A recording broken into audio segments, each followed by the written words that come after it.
Hello viewers, কি অবস্থা সবার? কেমন আছেন সবাই? আশা করি সবাই ভালো আছেন। তো আজকে আমরা একটা অতি গুরুত্বপূর্ণ সাম্প্রতিক সময়ের সাধারণ জ্ঞানের প্রশ্ন এবং এর উত্তর ও ব্যাখ্যা সম্পর্কে জানব, যেটি সামনের পরীক্ষার যেকোনো পরীক্ষার জন্য খুবই গুরুত্বপূর্ণ। তো প্রশ্নটি হচ্ছে যে API rate limiting metrics logging কিভাবে করা হয়?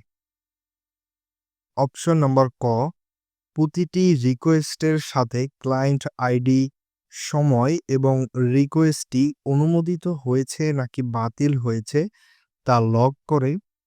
অপশন নাম্বার খ, শুধুমাত্র সফল রিকোয়েস্ট লগ করে। অপশন নাম্বার গ, শুধুমাত্র সার্ভারের সিপিইউ ব্যবহার লগ করে। অপশন নম্বর ঘ, কোনো কিছু লগ করে না।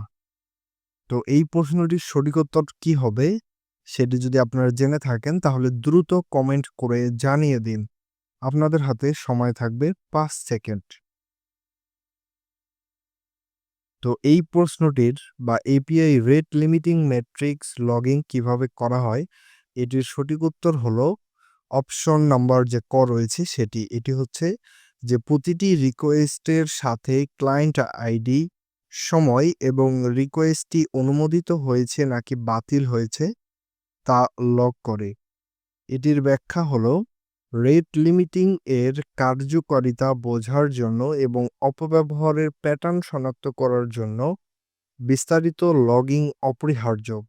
কোনো ক্লায়েন্ট সীমা অতিক্রম করছে, কখন করছে এবং কতবার করছে, এই ডেটাগুলো অ্যানালিটিক্স এবং নিরাপত্তা পর্যালোচনার জন্য খুবই মূল্যবান। তো এই ছিল আমাদের আজকের প্রশ্ন। প্রশ্ন নম্বর ১, যেটা API rate limiting metrics logging কিভাবে করা হয়? তো এটা কিন্তু মানে খুবই গুরুত্বপূর্ণ একটি সাধারণ জ্ঞান প্রশ্ন। তো ভিডিওটি ভালো লেগে থাকলে চ্যানেলটি সাবস্ক্রাইব করে পাশে থাকা বেল আইকনে ক্লিক করে নোটিফিকেশনটি অল ক্লিক করে দিবেন।